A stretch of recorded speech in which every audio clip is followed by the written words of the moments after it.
Hi, third graders. I'm so excited as we finish up our Building a Reading Life unit, our first unit of our whole year. We are going to be doing some review this week. We are going to be practicing summarizing and predicting and going over a few other things that we learned, those big ideas. Let me share my screen so that we can get started. We're doing this to prepare for our post-assessment test at the end of this week. That will be on Friday. This is a preparation so that you can be your best selves. Like I said before, we learned so many big ideas in this unit. We're reviewing them this week. The focus of this unit was to make reading a huge focus in our lives. We learned how to make reading meaningful. It stretches our brains. We're not just reading and then saying, whatever. We're reading and finding the meaning. And we're also pushing ourselves as readers to improve. We began by learning how to make reading the best that it can be. This involves getting ready. Here's our anchor chart. Really pay attention to each one of these points.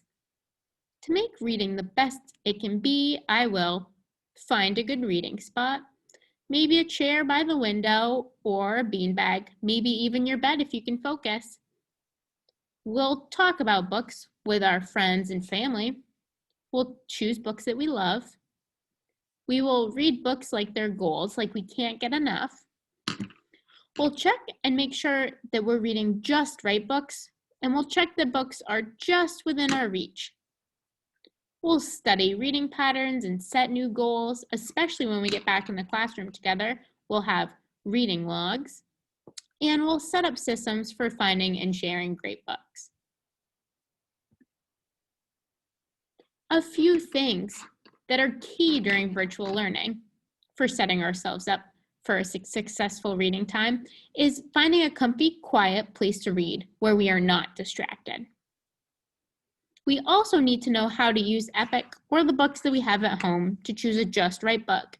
There are so many books on Epic, it might be easy to get on the wrong track. We also need to use Canvas discussions and Flipgrid to talk about our reading.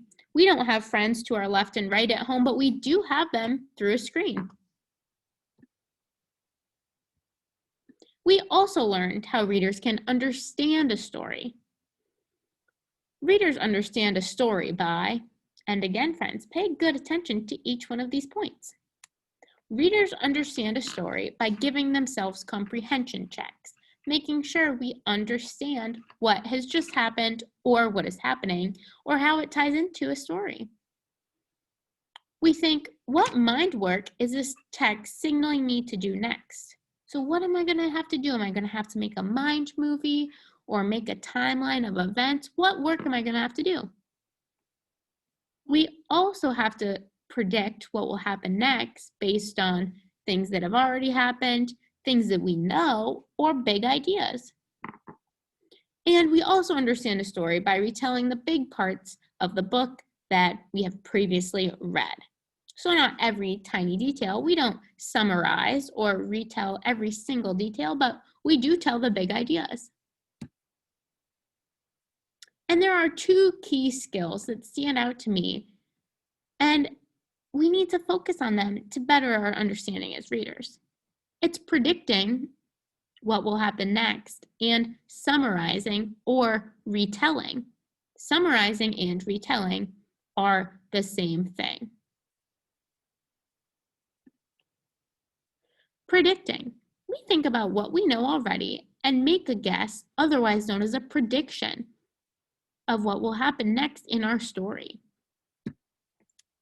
We have to think about what we know about the whole world and our story to make what is called an educated guess for our predictions. If we're reading a book about horses, it wouldn't make sense to make a prediction that all of a sudden we're at a baseball game with our horse. It doesn't really make sense. It doesn't match up. There are many clues and details in our stories to help us make these predictions. Clues and details support our predictions. We're looking for things that we know about the world and our story to help make those predictions. It can't be random. As far as summarizing goes, when we summarize, we retell important parts of the story in our own words.